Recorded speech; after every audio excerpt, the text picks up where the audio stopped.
I'd like to invite to the podium our next speaker, which is Alice Paton.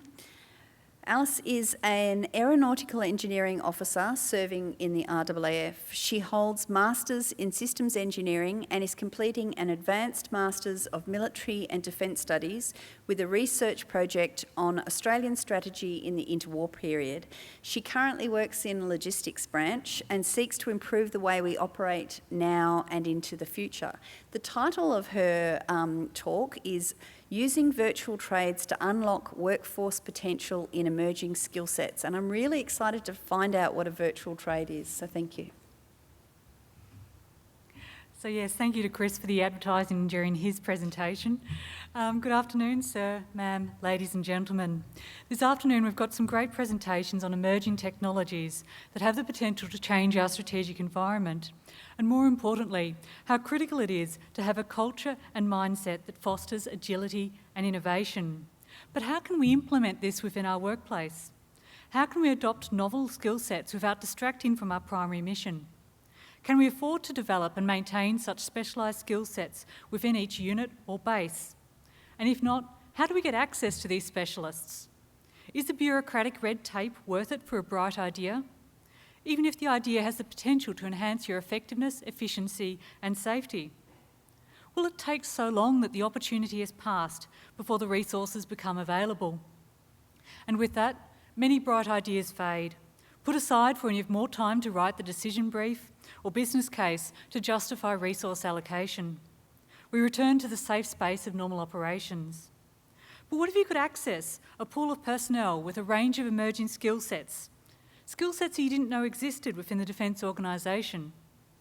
Alternatively, how well do you know your people?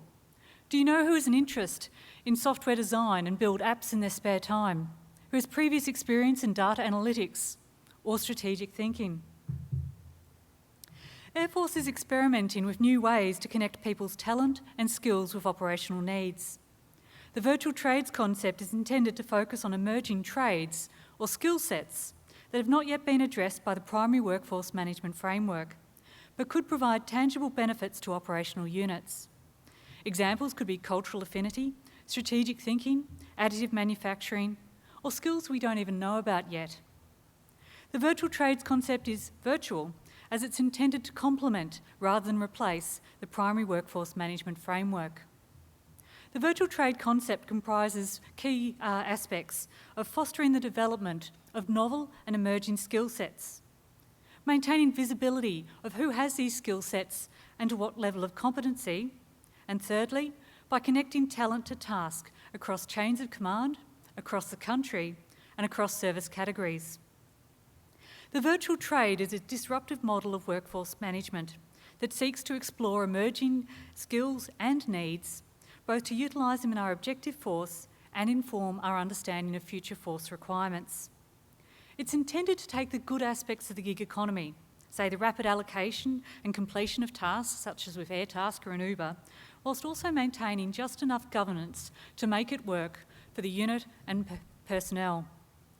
Whilst it has strong potential to shape our future force by improving our understanding of the application of new technology and skill sets, virtual trades also has the potential to provide immediate benefits by enhancing our utilisation of our reserve workforce, by providing a database of people with particular skills and competency levels, so as to enable units to identify suitable candidates for tasks. So has this been done before? Well, there are existing skill tracking systems in use by other militaries, such as the US, and civilian organisations. These systems are designed to support the delivery, recording and accreditation of competencies, particularly those gained through practical learning in the workplace. Although these tools are a useful means of supporting flexible learning, they are designed for established skill sets that are well understood. The virtual trade concept is intended to foster skills and technology that are still evolving, as well as providing a framework to connect talent to task. Air Force Workforce Designer Reserves is conducting Plan Penumbra to modernise the current workforce management system such that it's agile, efficient and effective, and is focused on objective and future force capability needs. The intent is to proactively shape our workforce by conducting periodic environmental scans that ensure evolving requirements are addressed by the training and competency frameworks for each employment category. The virtual trades concept could complement Plan Penumbra by providing a flexible environment in which emerging skill sets and technologies are explored before being considered for inclusion in the employment category framework.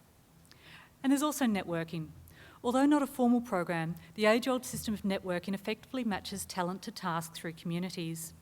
This method is reliant upon an awareness of both individuals' abilities and the task requirements elsewhere within the community, as well as a means of connecting the two.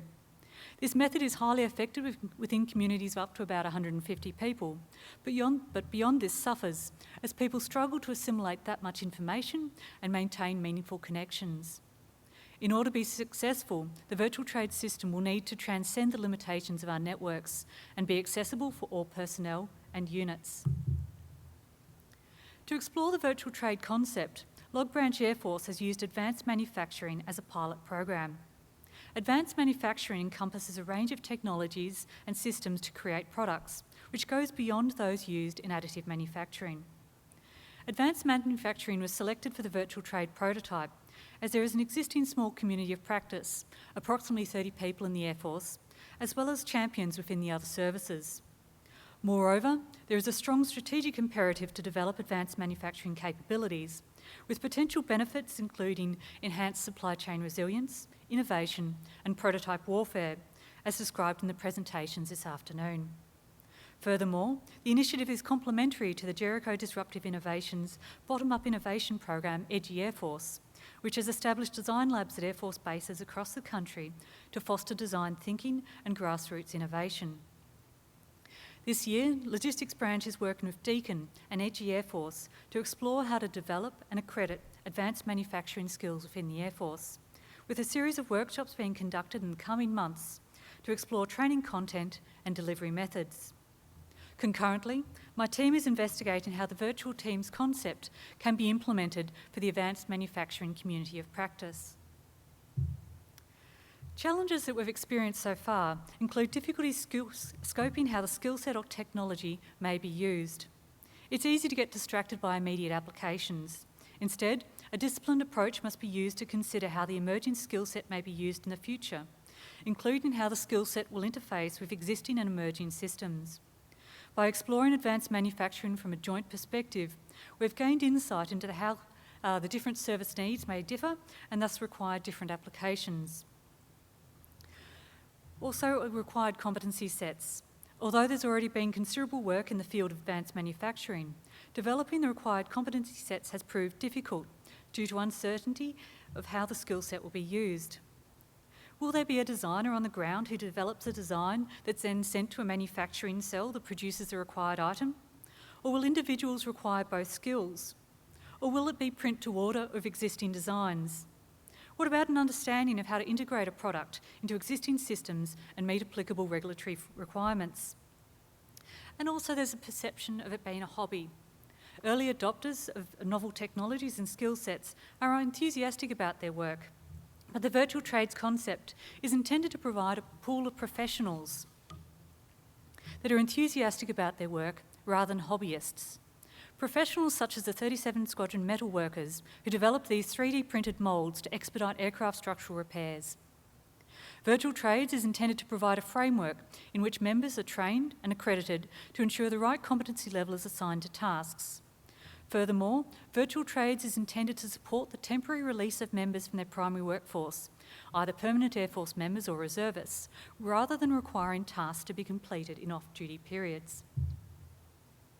So what are the potential benefits? Well, there's the enhanced utilisation of the reserve workforce.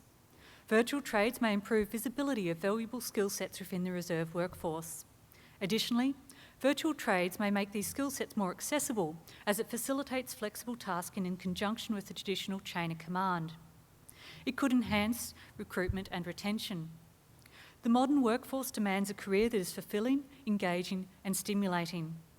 Our experience of advanced manufacturing practitioners indicates that the ability to have a side hustle that draws upon their interests outside their primary role and which enables them to contribute to operational effects may enhance recruitment, job satisfaction and engagement.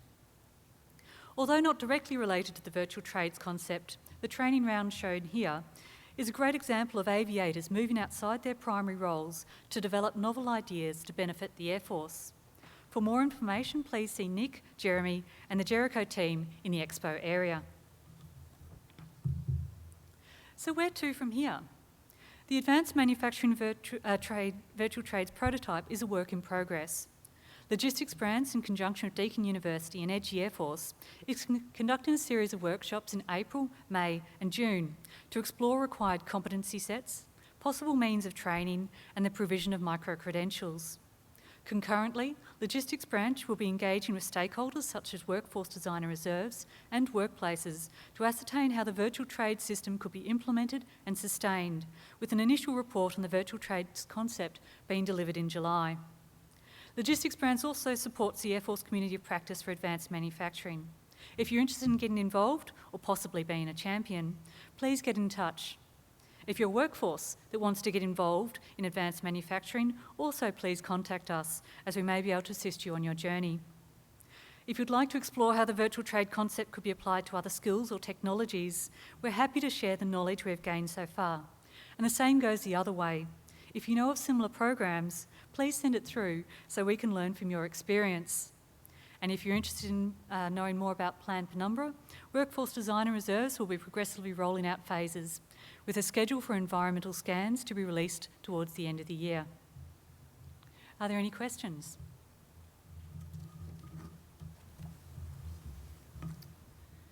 So the first question is, how is Log Branch working with the Directorate of Personnel on the concept of virtual trades? Is there synchronicity there, or are they working separately to each other? Oh, definitely. We're working together on this one because we can see the benefits on both sides. So the virtual trades can give us a safe space to play in, to work out what is this new skill or technology and how could we use it, to pick up on the early adopters, to explore the complexities. It gives us a bit of time really to work out what it is before it gets rolled into those primary workforce management models, which will be picked up in, say, those environmental scans that Plan Penumbra is looking at rolling out. So very much working closely with them, because without our workforce managers, it wouldn't be a thing. From Stuart Scott, do you think there is a requirement to remunerate those that hold a virtual trade on top of their real trade? May be an additional skill level in pay group, or maybe the pay as you go with talent to task. If so, how would we value this? It's an interesting question, and we've chosen to look at it as more as incentivising, because remuneration comes with its certain challenges, but also in some ways depreciates the intent of some of these people in our workforce who they've got a good idea that they want to work with the Air Force on, and putting a dollar figure on that can actually be a motivator. So what we're looking at is different ways to incentivise. So it could be in recognising the innovation potential that person brings to the Air Force. So it could be in performance reporting. It could be in additional training opportunities. It could be in being able to be released to participate in these operational effects, which is probably what the key driver of most of the practitioners we've worked with so far is. They want to make a difference in the Defence Force. And so rather than offering them a token amount of money, we'd prefer to recognise the great work they do and facilitate that work in the future. Sometimes that's been problematic for some people who've been working in Jericho as well. They're doing that work with Jericho, very exciting work, but on over and above their usual work. Which leads to the next question from David Hurst. The workforce is already under pressure. Is the workforce capacity available to migrate into a virtual trade? So I'd probably just adjust the word in there. We're not looking to necessarily migrate, but it runs as a complementary. And I recognise that one of the challenges we're facing is releasing a permanent workforce to these taskings, is to get workplaces recognise the potential value of these novel ideas or short notice tasking, etc. And that's where we think in the short term, one of the great benefits will be the reserve workforce, where we have a workforce present that's often interested in doing employment, but sometimes there's not the connections to best utilise the skill sets that our reserve force have. Moving forward, I'd really like to see that workplaces can recognise the greater benefit to the organisation, and that also goes two ways. So by releasing people as part of the greater good, you also get the opportunity in the future when you have either a period of peak tasking or a difficult challenge that you need to overcome, the resources will flow back the other way. So I see it rather than applying additional workload onto an already constrained workforce, it's better utilising the skills and the people that we already have. And we have time for one last question.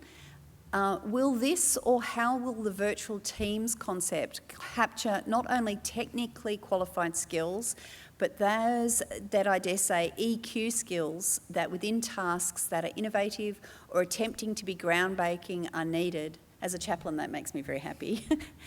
For example, the tree thinker, the red hat and black hat person, all having their use at different stages of the innovation process. Those people that you want on your team but are not necessarily there because they are an engineer, etc. I think that's a great question, and you've really taken the virtual trades concept beyond, say, the prototype, which appears to be in the technical space. You're quite correct. Virtual trades has great opportunity to pick up those EQ kind of skills, the soft skills. And that's been a key focus, although the prototype is on a technical trade where we are being careful not to follow the well-trodden path of this is how we currently do trade training, but how we could do it in a more disruptive, agile manner to try and capture the soft skills. So is it a case of a portfolio of being able to capture experiences? How can you sell yourself to a prospective employer and show that you've got these skills that will be really valuable to a team that's been formed, such as those analytical and red hat kind of skills. So yeah, that's definitely something we're trying to work on to make sure those aspects are captured, not just someone's attended a course, has ticked a box, but how have you used those skills and what benefits have come out of that. So trying to capture more of a portfolio rather than just a training basis. Thank you, that was absolutely fantastic. Thank you very much.